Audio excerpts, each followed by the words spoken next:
Olá, tudo bem com você? Seja muito bem-vindo ao programa Falando a Verdade pela TV Ativo.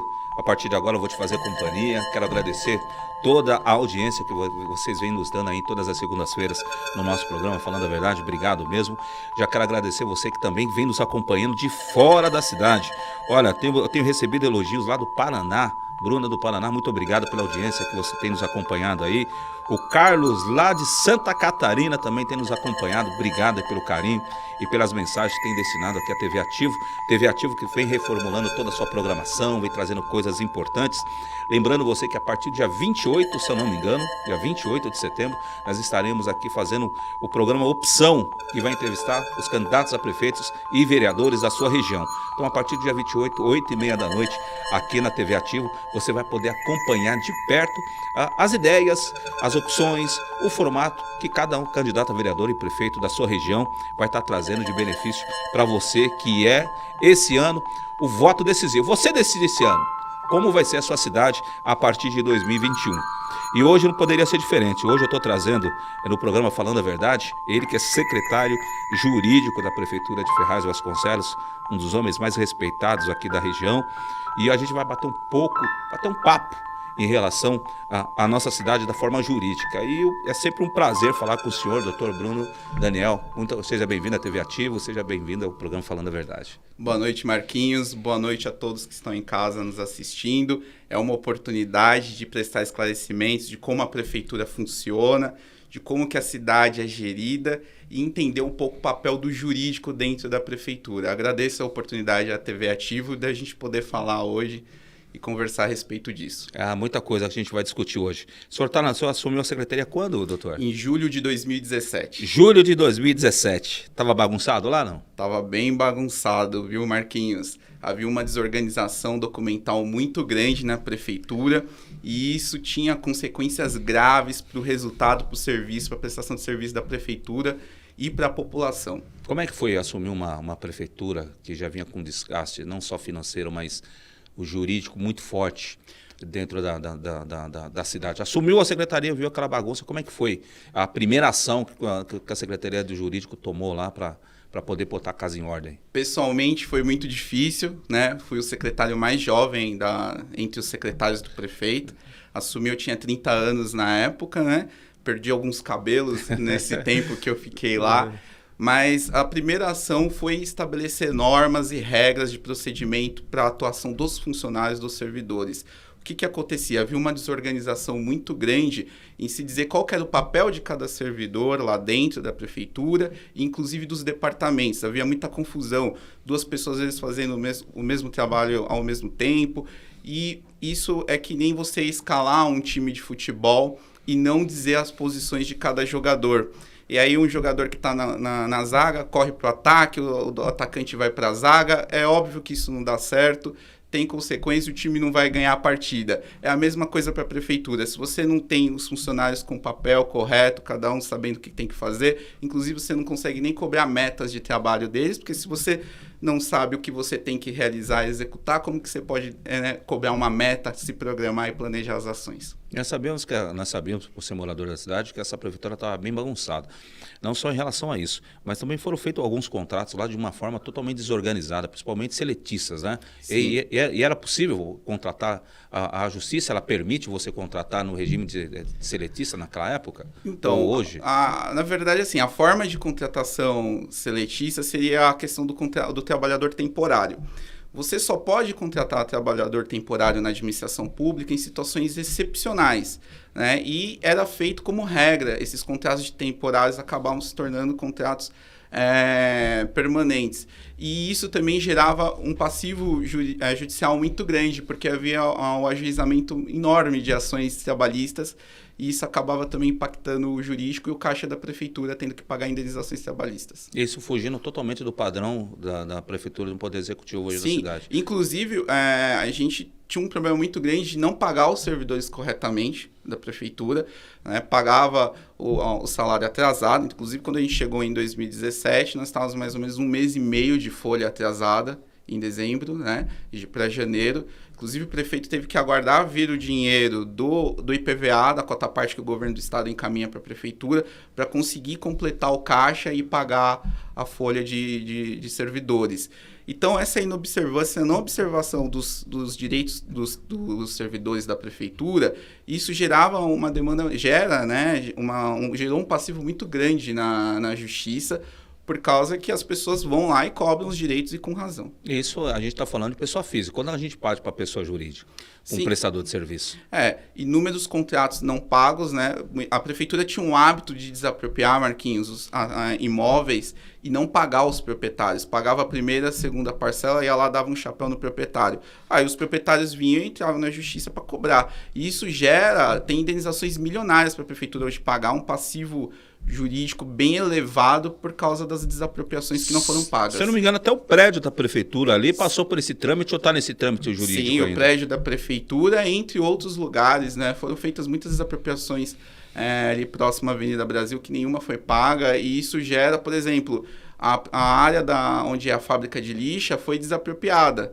A prefeitura não consegue assumir aquela área porque o valor que tem que pagar para aquele imóvel é altíssimo.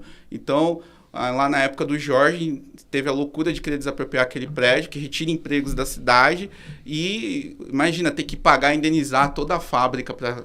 Mas até hoje eu não entendi. Por que desativar a lixa? Porque ela ficava no centro da cidade? Hoje existe uma lei que você já não permite mais com que essas empresas elas permaneçam no centro, ela tem que fugir um pouco mais para uma área industrial. Ou existe isso ou não tem nada a ver? Tinha uma ideia de querer fazer uma avenida, passando ali, alargar a avenida e com isso desapropriar toda a fábrica de lixas, né?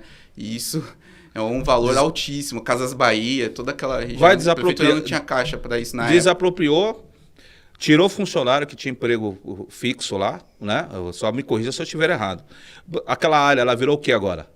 Não, então, lá agora permanece porque a prefeitura não tem dinheiro para pagar aquela desapropriação, é milionária. Uma apropriação milionária que, ao meu ver, não tinha necessidade nenhuma naquela época ou até hoje de fazer essa desapropriação, que eu acredito que a lixa estaria lá até hoje, se não tivesse dado essa loucura de passar uma avenida. Eu acho que tudo tem que ser projetado. Eu queria que só que você fosse acompanhando comigo, porque às vezes você não entende a cidade que você mora. E o programa Falando a Verdade, a gente entra nessa questão, doa quem doer.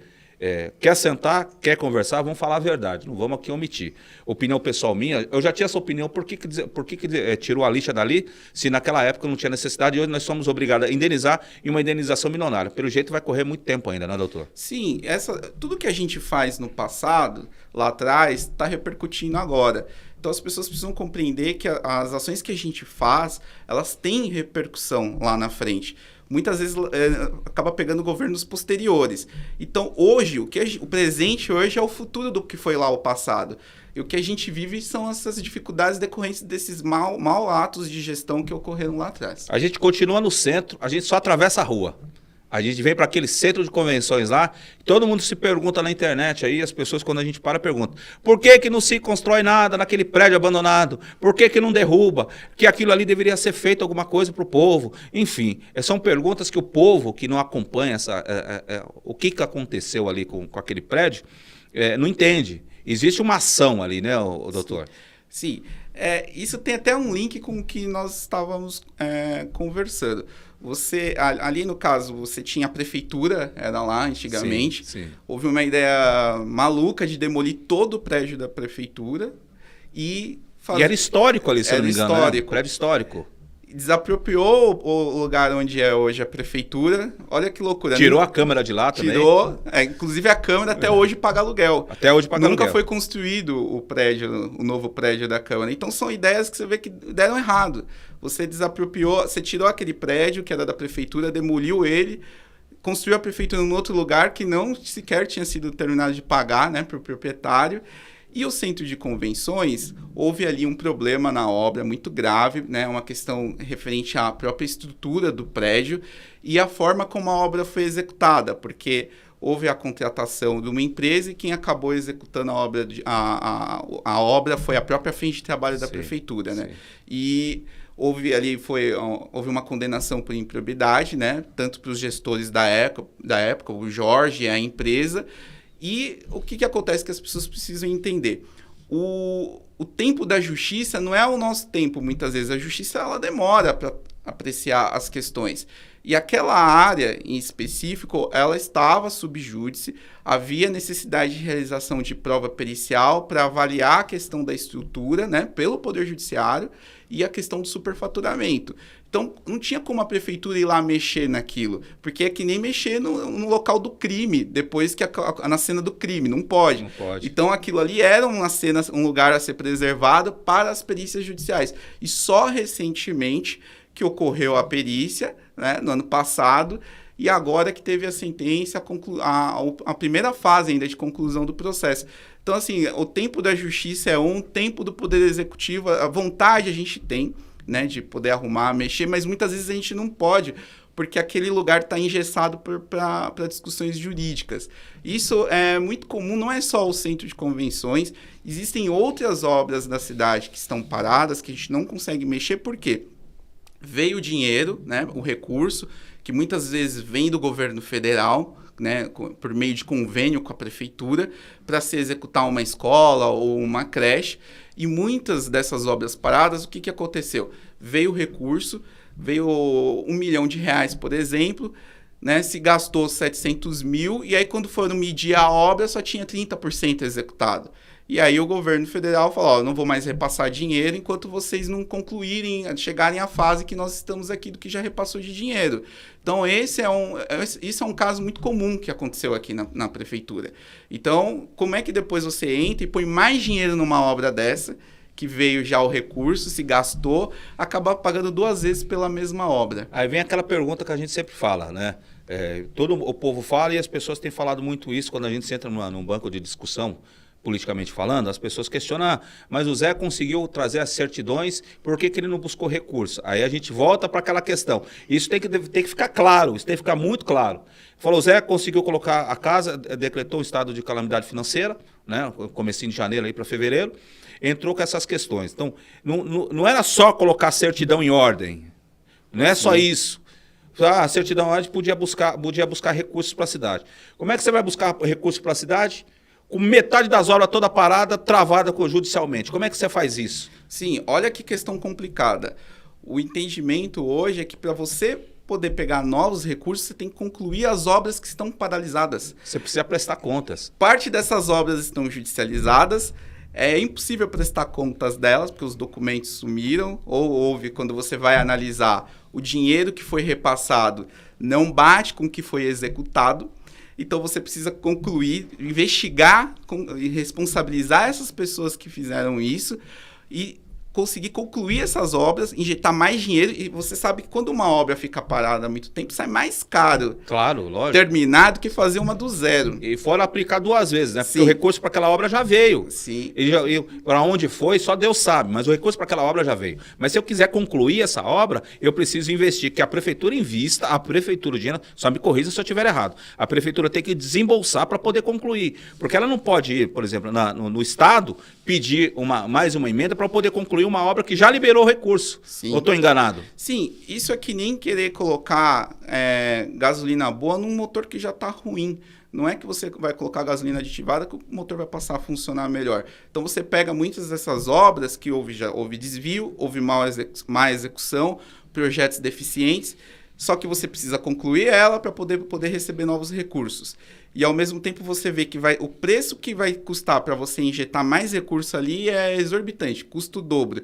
Então, assim, vontade a gente tem, mas existem muitos embaraços e foi feita muita besteira lá atrás. Fizeram muitas besteiras. E isso tem impactado até hoje a cidade. E na verdade, quem sai lesado somos nós que moramos na cidade. Sim. O grande lesado é a população. Sim, porque muitas vezes o que acontece? A gente vê um prefeito preso e não consegue materializar isso na nossa vida. Qual é a consequência daquilo? Né? A gente está tão acostumado a ver, né, os políticos, né, no jornal, indo em cana... Se tornou tão comum isso aí. Que a gente não consegue traduzir isso para o dia a dia. E quando você anda pela cidade e vê essas obras paralisadas, ou vê a dificuldade do dinheiro que nós temos para conseguir transformar a cidade da forma como nós queremos, o resultado é isso. A cidade, ela passou por 2 prefeitos anteriores que foram presos. Isso não saiu de graça para Ferraz.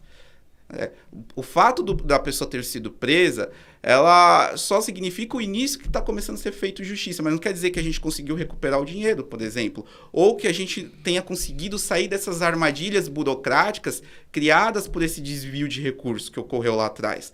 E as armadilhas burocráticas são essas. Você precisa prestar contas, aí você vai analisar, não tem processo, não tem licitação, a obra está incompleta, precisa devolver dinheiro para o governo federal, devolver dinheiro para o governo do estado, e aí você fica nessa... Não basta só colocar as certidões em dia. A gente vai ter que sair desses enroscos dessas obras, e isso deu trabalho e ainda vai dar trabalho. Como é que pode? Aí entra naquela questão de esclarecimento. Vamos esclarecer, porque a gente trabalha, acima de tudo, com a verdade, doutor. Sim. Então, assim, eu vejo muita gente vendendo fantasia na cidade, e a gente abriu o programa Falando a Verdade justamente para discutir questões que ninguém discute. Eu acho que é importante a gente sempre deixa aqui aberto o espaço para quem quer que seja vir discutir cidade, a nossa cidade, por exemplo, em relação até a questão jurídica, a questão orçamentária da cidade, e nos mostre, estou aqui com um advogado que é secretário jurídico da cidade e que conhece a questão jurídica da cidade da melhor forma possível. Então é difícil você questionar quem está na frente de uma linha dessa. O que foi desviado da nossa cidade, conversando com a secretária de Fazenda, Silvana, já quero mandar um abraço para a Silvana, essa é uma das grandes secretárias dessa cidade, graças a Deus, né? Uma lei que se desviou quase 500 milhões de reais da cidade. A pergunta que a gente faz, esse dinheiro volta? Dificilmente, Marquinhos. Uma parte disso a gente tem buscado recuperar por meio de ações de improbidade. Existem bloqueios de bens desses gestores anteriores, mas o dinheiro que é perdido na corrupção, boa parte não volta, infelizmente não volta. Seu dinheiro não volta. Muito difícil voltar. Não volta. Seu dinheiro não volta. E é isso que as pessoas precisam compreender. O que a gente faz agora se colhe lá no futuro. Então, o presente hoje é o futuro do passado. Então, é aquilo que eu falo. O que aconteceu lá atrás repercute ainda hoje. Não tem como sair facilmente dessas armadilhas todas. Uma coisa que eu sempre falo. Agora está mudado. Agora melhorou. Eu falei, melhorou, está mudado. Devolve o que tirou da cidade. É simples assim, doutor. O que nós estamos fazendo agora é tudo para o futuro. É difícil, você fazer a organização administrativa é igual obra de saneamento, é necessário ser feito, mas ninguém vê. São coisas que nós vamos colher o resultado disso lá na frente. Então, só o que acontece, Ferraz chegou no limite do jeitinho, de poder fazer as coisas no jeitinho. O jeitinho, ele é algo até interessante do povo brasileiro, é importante, é a questão da criatividade do brasileiro, mas não pode ser a regra. A regra é ter organização e planejamento das ações. E Ferraz chegou no limite de fazer as coisas no jeitinho. Havia uma desorganização contábil, eu acredito que a Silvana tenha explicado isso Sim. muito bem, que isso tem impactos. Por exemplo, parte desse dinheiro, nem toda a parte desse dinheiro foi desviado para o bolso do gestor. Parte desses recursos aí que veio de convênio era aplicado em coisas que não estavam previstas. Então, aí o que acontece? Criou uma desorganização contábil muito grande na prefeitura que repercutiu por muito tempo. Então, por isso que quando a gente chegou em 2017, havia esse caos de processos judiciais, de processos administrativos, e que se exigiu muita determinação da nossa parte para organizar tudo isso. Para você entender, daqui a pouco a gente vai continuar, e eu garanto para você que no próximo bloco o bicho vai pegar. Daqui a pouco a gente volta depois dos nossos comerciais. Vai começar as eleições de 2020. E para você ficar bem informado e analisar os candidatos a prefeito e vereador da sua cidade, a TV Ativo preparou um programa em série, cheio de informações para que não haja dúvidas quando você estiver frente a frente com a urna. Porque voto errado tem consequência.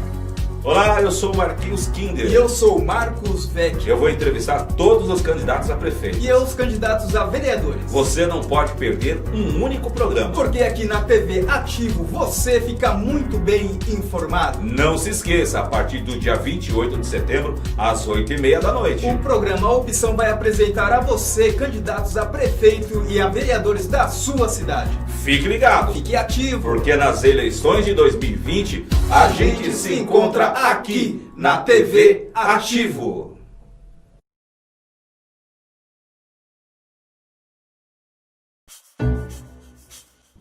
Toda alimentação feita com carinho alimenta melhor. O Marmitex da Cozinha Grill é preparado com tempero especial e tem a qualidade que você merece. Ligue e peça a sua. A gente entrega. Cozinha Grill. Esse sabor vai surpreender você. CEIB, Confederação Evangélica Internacional do Brasil. Documentações, atas, CNPJ, abertura e fechamento, assessoria jurídica, assessoria contábil, credenciais, certificados, curso de teologia, curso de capelania e muito mais. Entre em contato pelos telefones 11 4677 3743, 11 981 90 0064 ou pelas redes sociais. CEIB, representando os líderes evangélicos na defesa dos seus direitos.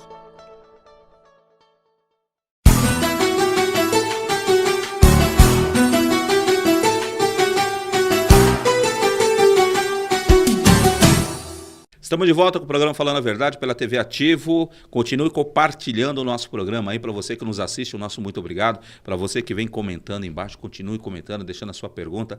Depois o doutor vai ter um tempinho lá para responder todas as suas dúvidas. Doutor, obrigado mais uma vez pela sua presença aí. O primeiro bloco muito esclarecedor. Só tem uma pergunta aqui. Eu estava até conversando aqui antes dos comerciais. Eu falei, faço ou não faço? Faço ou não faço? Eu vou fazer. Quantos processos hoje a prefeitura tem? Em torno de 3.000 processos entre passivo jurídico, né, que estão ajuizados no fórum, e a questão administrativa da prefeitura, porque o jurídico ele opina nos atos das demais secretarias. 3.000 processos? 3.000 processos. É algo bem grande. Eu costumo, né, as pessoas não sabem, mas eu assino mais de 200 documentos por dia. E se o senhor deixa de assinar um documento desse? Eu acabo travando, ou além de a questão de não deixar de assinar, é a questão de prestar atenção naquilo que está assinando. Eu até queria pegar um gancho para voltar na situação que a gente pegou em 2017. Uma coisa muito curiosa é que a gente não achava os processos que tinham dado respaldo às decisões que os gestores tinham tomado. E aí tem aquela questão, né, que ninguém é obrigado a criar prova contra si próprio, e a verdade é que os gestores anteriores eles não tinham coragem de colocar no papel, em documento, aquilo que eles faziam ali no dia a dia na prática da prefeitura. Então a gente pegou, na verdade, um verdadeiro apagão ali, a cidade, a gente não conseguia entender por que as decisões tinham sido tomadas daquela forma, porque não havia processo nem documento das decisões que fala, por que o gestor tomou essa decisão? Tem que ter um processo administrativo com as razões da decisão. E hoje, por que nós temos esse volume grande de processo? Porque a gente tem transparência e a gente põe tudo no papel. E quando você põe no papel aquilo que você está fazendo, isso exige que você preste muita atenção, porque você depois pode ser responsabilizado. E isso mostra o compromisso com a transparência que existe hoje na gestão. 3.000 processos. Eu não estou falando de 1, de 30, de 300, estou falando de 3.000 processos. Que uma cidade igual a nossa tem 3.000 processos. Se você deixa, eu não sou advogado, e tem inveja de quem é, porque tem que deter o conhecimento, quando você é notificado, se você deixa de entrar com uma petição, me corrija se eu estiver errado, você trava aquela questão jurídica e você tem que entrar com outro fundamento ali. Sempre, e com muito cuidado para não perder prazo e para não assinar coisa errada e criar um prejuízo pessoal, né, e para a cidade.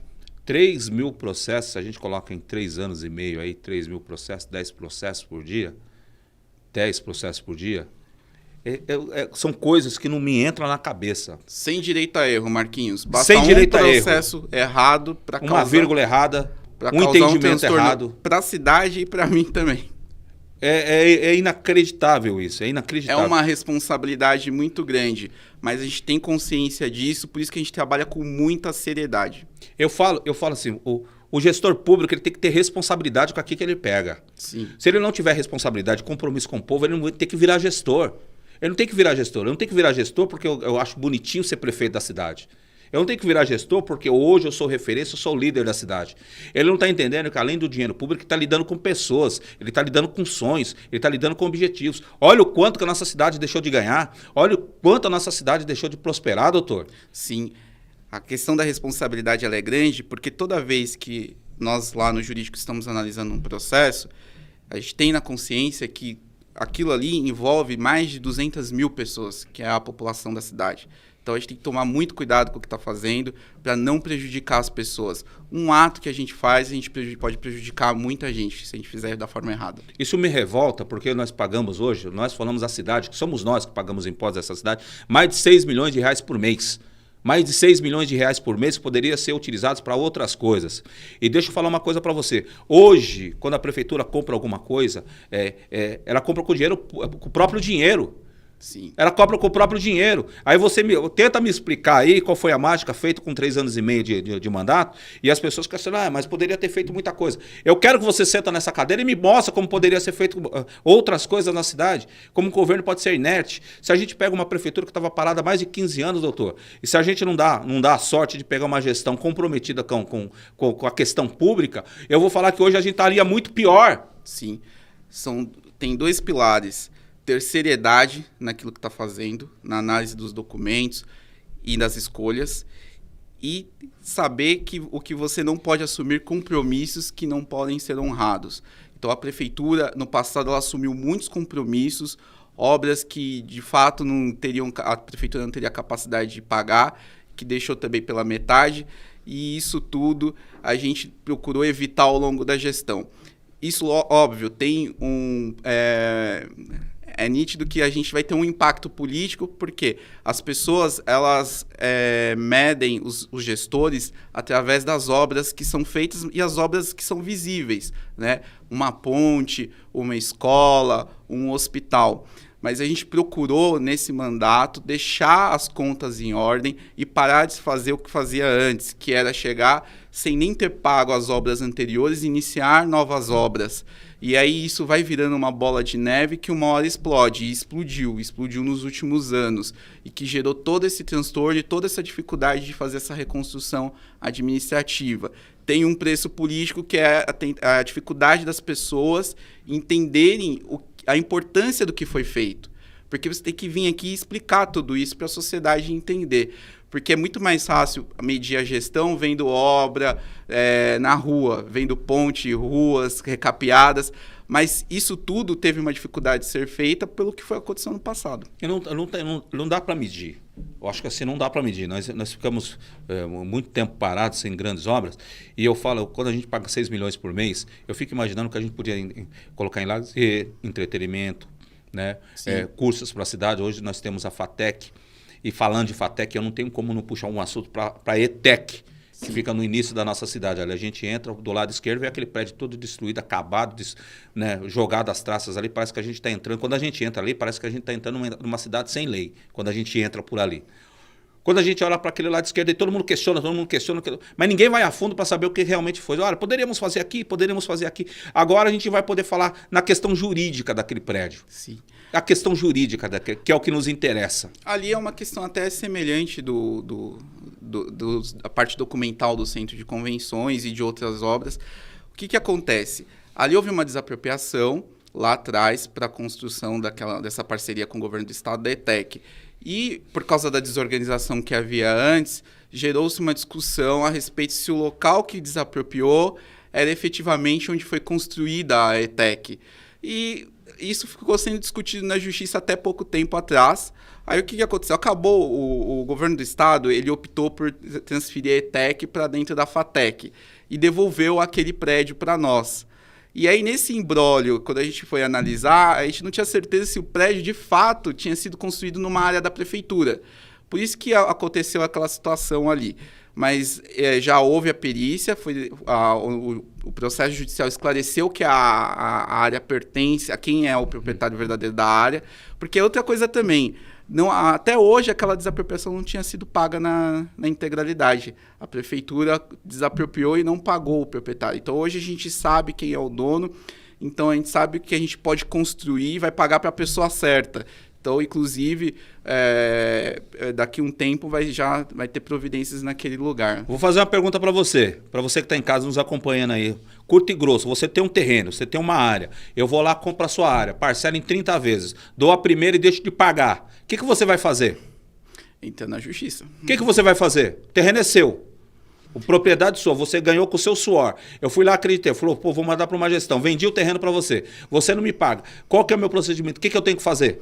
Quando o governo do estado devolveu a área para nós, surgiu essa dúvida. A pergunta, não cortando o senhor, então aquela área ali não era da prefeitura? Não, existe um imbróglio por causa de uma questão de cartório ali referente àquela área.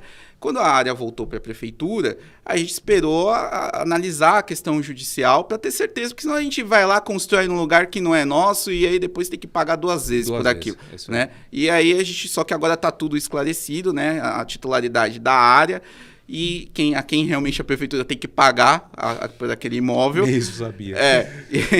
E agora a gente já vai tomar uma medida, ela vai reorganizar toda aquela área. O cara compra o terreno e não sabe para quem paga. Olha, Marquinhos, se fosse só essa área da cidade, isso aí foi a regra. Era fácil, né? Tem inúmeros processos de desapropriação que aconteceu isso. Muita gente questiona também na cidade, e isso é bacana, em relação àquele prédio que tem na divisa ali de Ferraz com Poá. Tem um prédio ali que foi arrematado no leilão, e a gente sabe que quando você é arrematado no leilão, você compra carro de leilão, sabe que o preço ele é sempre inferior ao preço estipulado. Se eu fosse comprar, se não tivesse ali no... Só me corrija se eu estiver errado. Sim, eu não era secretário na época, né, da arrematação, mas é importante esclarecer para a população o seguinte: a gente tem diversos imóveis na cidade, da prefeitura, que são alugados. A gente aluga para colocar secretarias ou serviços. E a prefeitura precisa de um espaço, né? Precisava, na época, de um espaço para construir e parar de pagar aluguel dessas áreas. Então, ali surgiu uma oportunidade interessante, porque quando você desapropria, você paga o valor de mercado. Há uma discussão jurídica, o proprietário depois entra na justiça e sempre ganha para pagar o valor de mercado. A prefeitura acaba tendo que pagar a diferença do valor da desapropriação. E no leilão, você tem a oportunidade, todo mundo sabe, já ouviu falar de quem comprou carro em leilão ou imóvel no leilão, você tem a oportunidade de comprar abaixo do valor de mercado. Então, porque você tem os lances e tem o deságio sobre o valor. E ali foi nessa oportunidade que, na época, o prefeito o Zé viu, de arrematar uma área importante para a prefeitura, para transferir os nossos serviços que estão em locais que estão alugados hoje, para um imóvel que fosse nosso. E ali houve o leilão desse prédio e a prefeitura arrematou. Você não conhece, sabe mais ou menos o preço de pelo menos um desses imóveis da cidade, não? Para a gente fazer um parâmetro, né? A locação, em média, vai depender. Tem de locação de 5, 15 mil reais. Se você vai somar 10, 15 imóveis que são alugados, olha quanto que a gente paga por mês. De uma área que não é nossa, né? Que é do proprietário, nós estamos remunerando algo que não é nosso. Então, se a gente pega 10 prédios públicos, eu vou colocar um preço mínimo aí de 5 mil reais. A gente pega 10 prédios públicos, que a gente paga todo mês 5 mil reais, a gente está pagando 50 mil reais por mês. Sim, é bastante dinheiro no ano. São 600 mil reais por ano aí, que você paga só de prédio que não é seu. É a mesma coisa você pagar aluguel. Você paga aluguel, mas a casa não é sua. E você paga aluguel, mas você paga aluguel, mas a casa não é sua. Então, existe eu acho até bacana nessa questão, quando você traz para o prédio público, você deixa de pagar aluguel. Então, é um dinheiro que você já deixa de investir ali. Você tira o prédio da área alugada e me traz para um prédio que é da própria prefeitura. Eu acho que a cidade em si tinha que acabar com esse negócio de aluguel e trazer para a área própria, né? Sim, ali a questão é a seguinte: parte das secretarias e de serviços da prefeitura que estão em prédios alugados vão ser transferidos para lá. O que acontece é que a gente arrematou o imóvel e pagou parcelado. Então, aquilo que eu falei lá a um momento anterior. O Zé ele sempre tomou cuidado de não tomar decisões e fazer o caixa sofrer. Então, sempre assumir compromissos no seu tempo. Então, o imóvel terminou, né? Agora, acho que se não pagou, está nas últimas parcelas e vai ser iniciado os serviços ali de reforma para transferir parte das secretarias para lá. E acredito também que vai ser construído um centro cívico e uma creche lá naquela área também. É bacana, mas tem uma pergunta aqui que eu tô rindo para fazer, porque quase ninguém sabe. Tem um prédio ali perto da prefeitura, da frente da prefeitura do lado direito, que ia ser a Câmara Municipal ali. E a gente sabe do imbróglio que criou ali também. Mas a gente ficou sabendo que não tinha plenária ali. Tinha plenária para os vereadores ali? Não, eu tinha até esquecido. Você vê que são tantos prédios, tantos empreendimentos que a prefeitura quis realizar e pegou dinheiro, não concluiu. Esse é mais um que está sendo investigado, né? possíveis ilícitos na execução da obra e fizeram um prédio que não tinha nem no projeto inicial, não tinha a parte do parlamento para os vereadores. Acho que já estavam antevendo a questão da pandemia naquela época, 10 anos atrás. Bola de cristal.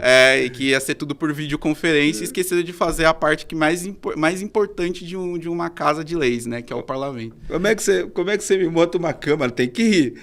E você não tem o espaço. Chega a ser engraçado, se não fosse trágico. Acaba sendo trágico. Você não tem o espaço para os vereadores debaterem as leis da cidade, debater a cidade, para o público poder acompanhar. Não se tinha plenário ali. Talvez essa informação você também não sabia, né, dessa importância. O importante de hoje, a gente trazer um secretário de jurídico da cidade, o importante é você entender como anda a sua cidade. Eu acho que a gente tem que parar de ficar desenhando fantasias e, de alguma forma, enganar o povo com informação. Eu vou deixar bem claro essa frase, para depois não falar, tá acusando. Não estou acusando, estou dizendo que é importante você saber o que você vai falar quando você vir para a rua discutir política, mas discute a política de forma correta, a política séria, com a política voltada para o povo. E o povo de Ferraz que tem sofrido demais com essa questão. A gente pode falar por conhecimento e por acompanhar a política local, por estar em todos os patamares aí de discussão, e entender que hoje, nos últimos 15 anos, Ferraz hoje passa por uma situação muito melhor do que a gente passou há 5 anos atrás. Esse é fato.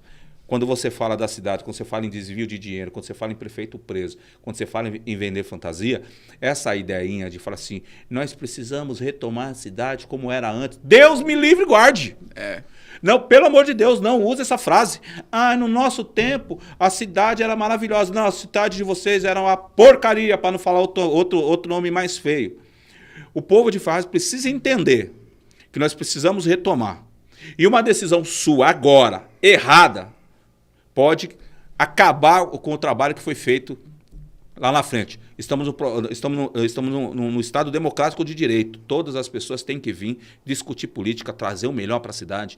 São moradores da cidade, que discutem políticas públicas, procurem trazer sempre o melhor para a cidade. A população que vocês vão encontrar é diferente daquela população de 4 anos atrás. São população mais informada, mais antenadas, estão nas redes sociais acompanhando tudo que é discutido. Então é importante. A prefeitura veio para uma nova eleição de 2020. Se de repente o Zé não for o prefeito de 2020, para 2021, que nós estamos numa discussão política, que o próximo prefeito que venha tenha esse mesmo compromisso que essa gestão. Porque se não tiver, doutor, o que acontece? Eu gosto de falar o seguinte, isso serve até para as questões pessoais. A gente sempre deve procurar pensar onde nós estávamos no passado, onde nós estamos hoje e para onde nós queremos ir. Onde a cidade estava há 4 anos atrás? Onde a cidade está hoje e para onde nós queremos ir com a cidade. O passado, prefeitos presos, contas reprovadas no Tribunal de Contas, ressaltando que o último prefeito que aprovou contas foi o Zé, depois ficou 12 anos sem aprovar as contas perante o tribunal. E onde a cidade está hoje e onde a gente quer chegar com ela, né? E tudo que a gente faz agora é um trabalho de longo prazo, Marquinhos, que vai render frutos lá na frente. A gente não tem...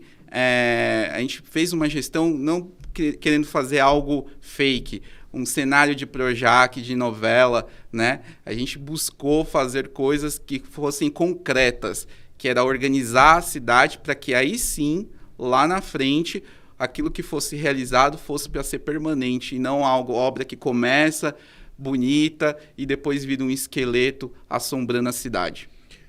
Doutor, estamos chegando no finalzinho do programa, gostaria que o senhor fizesse suas considerações finais para as pessoas que têm acompanhado o nosso programa até agora, dizer do trabalho, do compromisso e agradecer o senhor mais uma vez ter atendido o nosso pedido, ter vindo aqui no programa Falando a Verdade, na TV Ativo, para discutir cidade. Obrigado mesmo. Obrigado, Marquinhos, obrigado à TV Ativo e a todos vocês que estão nos assistindo. E é uma oportunidade muito grande estar aqui hoje, porque a gente consegue esclarecer para a população de Ferraz aquilo que foi feito e como que funciona a prefeitura no dia a dia. Não tem milagre, o que existe é trabalho sério e permanente para colher fruto lá na frente. Não existe fantasia de querer fazer as coisas além do que o dinheiro permite. Então, a gente tem que sempre trabalhar com seriedade e foi assim que nós trabalhamos esses últimos anos. E eu agradeço a todos. A gente recebeu aqui o secretário jurídico, Dr. Bruno Daniel, e a quem eu agradeço mais uma vez. Para você que nos acompanhou até esse momento, analise, veja bem, as eleições de 2020 estão na sua porta. Daqui a pouco todos irão passar aí na sua casa. Questione, pergunte e não tenha medo de perguntar, porque vai ser o reflexo do que a nossa cidade vai ser por mais 4 anos. Esse ano quem manda é você, então não tenha medo de perguntar e de questionar e de pedir, porque só quem ganha é a nossa cidade. Pessoal, a gente volta na próxima semana a partir das 8h30 da noite com o programa Falando a Verdade pela TV Ativo. Conto com você. Fui. Falando a Verdade, com Marquinhos Kinder.